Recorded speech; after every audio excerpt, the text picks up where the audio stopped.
Димитър Василев Христов. Роден съм в град Казанлък, 1971 година. Завършил съм Николай Вапцаров до 8 клас, след това постъпих в техника на механотехника Цвят Корадунов. Тогава носеше това име. И там учих в периода 1986-90 година. От 1999 година съм бях назначен за технически директор и през 2003 година за главен инженер. И така до днес.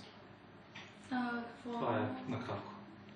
Считам, че основата, която ми даде техникум по механотехника е най-голяма от всички учебни заведения, които аз впоследствие се обучавам. Защо? Основата, която техникума даваше и предполагам и сега дава и е давала, е толкова всеобхватна и човек придобива толкова солидни и трайни знания, че после много дисциплините в университета са просто човек само присъства. Само трябва да отиде да се яви на изпит. Такова беше качеството на обучение.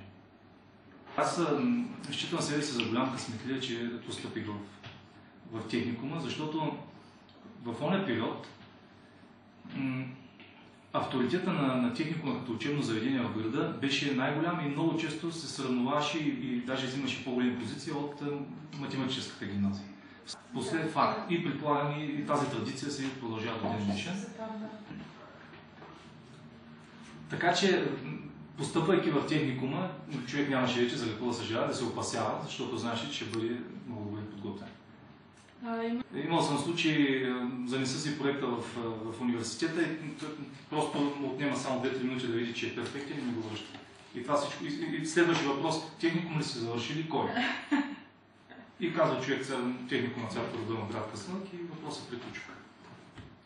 Референция неоспорима. И накрая какво бихте пожелали на днешните възпитаници и на техните преподаватели? На преподавателите пожелавам много силни и успешни ученици, а на учениците пожелавам много силни преподаватели.